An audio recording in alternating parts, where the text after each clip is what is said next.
اور دل تو کیا چیز ہے ہم روح میں سما لیتے ہیں، تم نے چاہا ہی نہیں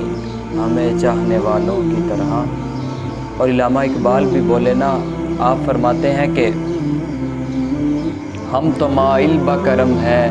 کوئی سائل ہی نہیں، راہ دکھلائیں کسے کوئی راہ روئے منزل ہی نہیں، اور تربیت عام تو ہے جوہر قابل ہی نہیں، جس خاک سے تعمیل ہو آدم کی یہ وہ گل ہی نہیں۔ اور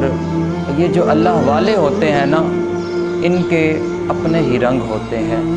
یہ جو اللہ تبارک و تعالیٰ کے بزرگ ہوتے ہیں نا، ان کی ایک اپنی ہی الگ دنیا ہوتی ہے، یہ دنیا سے بالکل بیگانے ہوتے ہیں۔ حضرت بابا فرید الدین مسعود گنج شکر آپ فرماتے ہیں کہ جب میں بیعت ہونے کے لیے نا، مرید ہونے کے لیے، اپنا شیخ بنانے کے لیے خواجہ ہند الولی خواجہ معین الدین چشتی اجمیری آپ کی بارگاہ میں حاضر ہوا۔ فرماتے ہیں کہ جب میں ان کی بارگاہ میں حاضر ہوا نا، تو میں نے دیکھا کہ آپ ایک خشک لکڑی کے تنے کے ساتھ آپ ٹیک لگا کے بیٹھے تھے۔ فرماتے ہیں کہ میرے دل میں یہ بات آئی، اور میں یہ بات ہمیشہ کرتا ہوں کہ جب آپ علماء کے پاس بیٹھیں تو اپنی زبانوں کو سنبھال کے بیٹھیں، لیکن جب آپ اللہ والوں کے پاس بیٹھیں تو پھر اپنے دلوں کو سنبھال کے بیٹھیں۔ حضرت بابا فرید الدین آپ فرماتے ہیں کہ جب میں نے یہ دیکھا نا کہ آپ ایک خشک تنے کے ساتھ ٹیک لگا کے بیٹھے ہیں، تو فرماتے ہیں کہ میرے دل میں یہ بات آئی کہ فرید تو اس کا مرید ہونے کے لیے آیا ہے کہ جو ایک خشک تنے کے ساتھ ٹیک لگا کے بیٹھا ہے، جو خشک تنا اس کے لڑ لگا ہوا ہے، وہ خشک تنا تو آج تک ہرا نہیں ہو سکا، تو یہ تجھے کیسے فیض دے گا۔ فرماتے ہیں کہ ابھی میرے دل میں یہ بات تھی، تو خواجہ معین الدین چشتی اجمیری آپ نے اس تنے کی طرف نظر کی اور وہ تنا ہرا ہو گیا، اور پھر نظر کی وہ خشک ہو گیا، پھر نظر کی وہ ہرا ہو گیا، پھر نظر کی وہ خشک ہو گیا۔ آپ فرماتے ہیں کہ جب انہوں نے یہ 4-5 دفعہ کیا نا، تو میں آپ کے قدموں میں گر گیا۔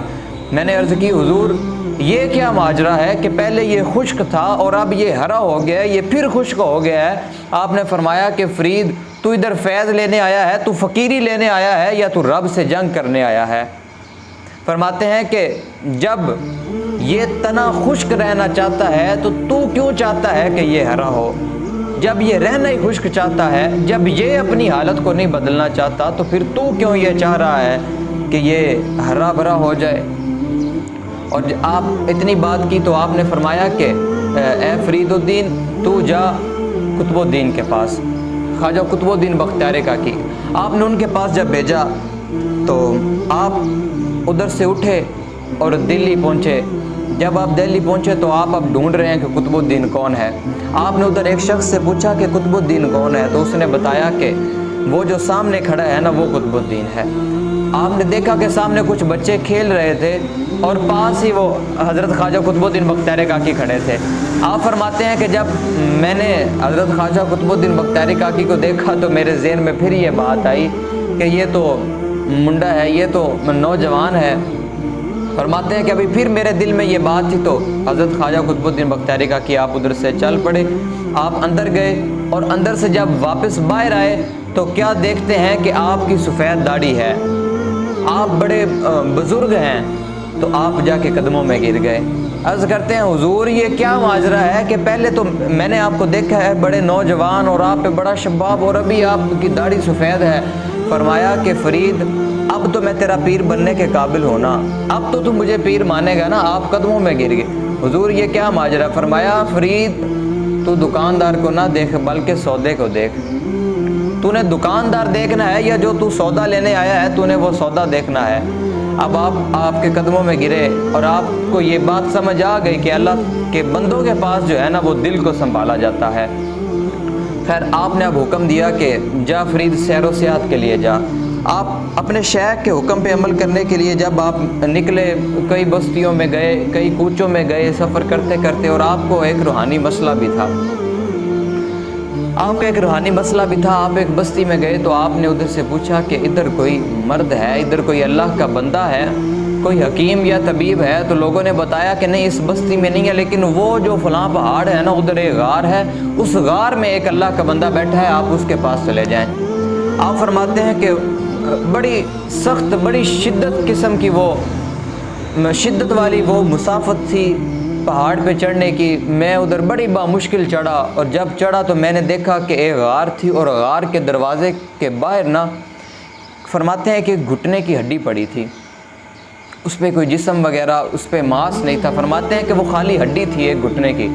فرماتے ہیں کہ جب میں اندر غار کے اندر داخل ہوا تو وہ جو بزرگ تھے نا وہ لیٹے ہوئے تھے، آرام فرما رہے تھے، گودڑی میں جو بزرگوں کا لباس ہوتا ہے ٹاٹ کا ایک خاص قسم کا، فرماتے ہیں کہ وہ آرام فرما رہے تھے، اور میں نے آپ کو دیکھا تو پھر جب میں آپ کو ملا، آپ کی بارگاہ میں حاضر ہوا، میرا جو بھی مسئلہ تھا وہ حل ہوا۔ تو فرماتے ہیں کہ حضور علیہ الصلوۃ والسلام کی سنت ہے کہ مہمان کو دروازے تک چھوڑنا ہے۔ فرماتے ہیں کہ جب میرا مسئلہ حل ہو گیا اور جب میں واپس آنے لگا تو وہ مجھے غار کے دروازے تک چھوڑنے کے لیے جب اٹھے تو میں نے دیکھا کہ ان بزرگوں کی بھی ایک ٹانگ تھی، ان بزرگوں کی گھٹنے سے نیچے ٹانگ ہی کٹی ہوئی ہے۔ فرماتے ہیں کہ میں بڑا حیران پریشان ہوا کہ اے فرید الدین، تو نے ایک ٹانگ تو باہر کٹی ہوئی دیکھی ہے، ہڈی دیکھی ہے گھٹنے کی، اور ان بزرگوں کی بھی ایک ٹانگ نہیں ہے، ہو نہ ہو یہ کوئی معاملہ ضرور ہے، ان کا آپس میں کوئی جوڑ ضرور ہے۔ فرماتے ہیں کہ میں نے ان سے عرض کر دی، میں نے کہا کہ حضور کہ یہ کیا ماجرا ہے کہ ایک ٹانگ مجھے باہر کٹی ہوئی ملی ہے اور ایک ٹانگ آپ کی نہیں ہے؟ تو فرماتے ہیں کہ ان بزرگوں کی آنکھوں میں آنسو آ گئے۔ فرماتے ہیں کہ فرید سنو، میں ادھر اللہ تبارک و تعالیٰ کا قرب حاصل کرنے کے لیے اس غار میں آیا، اللہ تبارک و تعالیٰ کا ذکر و اذکار کرنے کے لیے میں اس غار سے آیا، دنیا کے جتنے بھی وابستگیاں سی ان سے اپنے دامن کو چھڑوا کے میں ادھر اللہ تبارک و تعالیٰ کی بارگاہ میں حاضر ہوا، صرف اللہ تبارک و تعالیٰ کا قرب حاصل کرنے کے لیے میں ادھر غار میں آیا۔ تو فرماتے ہیں کہ فرید 7 دن گزر گئے، لیکن بارش پڑتی رہی 7 دن، اور شدید قسم کی سردی کے دن تھے، اور مجھے یوں لگتا تھا کہ جس طرح میرا جو وجود ہے وہ ختم ہو جائے گا اور میری موت واقع ہو جائے گی۔ فرماتے ہیں کہ میں نے بڑی دعا کی تو اللہ تبارک و تعالیٰ نے 7 دن بعد سورج نکلا، اللہ تبارک و تعالیٰ کی رحمت ہوئی اور دھوپ نکلی۔ تو فرماتے ہیں کہ میں غار کے دروازے میں جا کے بیٹھ گیا، اپنے وجود کو گرم کرنے کے لیے، اپنے جسم کو اپنے وجود کو گرم کرنے کے لیے فرماتے ہیں کہ میں اس غار کے دروازے میں بیٹھ گیا۔ فرماتے ہیں کہ جب میں غار کے دروازے میں بیٹھا تھا تو اللہ تبارک و تعالیٰ کی طرف سے آزمائش کا وقت آ گیا،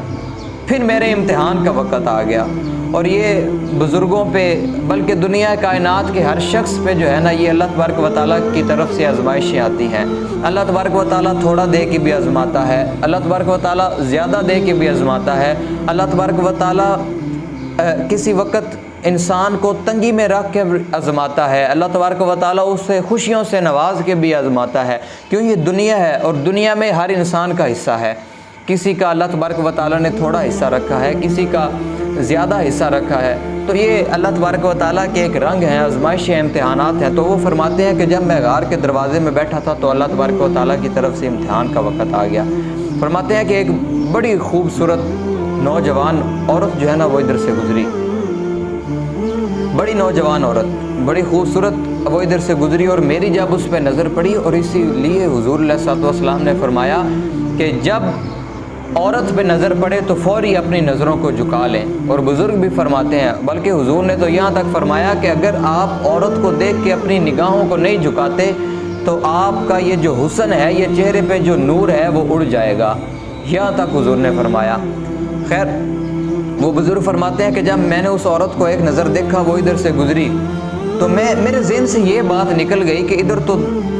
2 ٹانگوں والوں سے ایک بڑے نوجوان مرد کا چڑھنا ادھر بہت مشکل ہے، یہ عورت ہو کے ادھر کیسے چڑھی؟ فرماتے ہیں لیکن وہ آزمائش کا وقت تھا۔ فرماتے ہیں کہ جب میرا دل چاہا کہ میں اس کے پیچھے جاؤں، میں اس کو اور دیکھوں، اسے ایک دفعہ اور دیکھوں۔ فرماتے ہیں کہ جب میں اس کے پیچھے جانے کے لیے میں نے غار سے جو قدم نکالا تھا نا وہ میرا دایاں پاؤں تھا۔ فرماتے ہیں کہ جب میرا دایاں پاؤں میں نے باہر نکالا تو غیب سے آواز آئی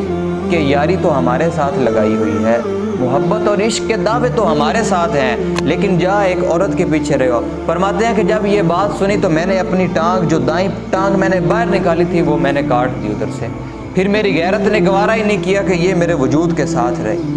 تو یہ اللہ تبارک و تعالیٰ کے یہ برگزیدہ بندوں کے رنگ ہیں کہ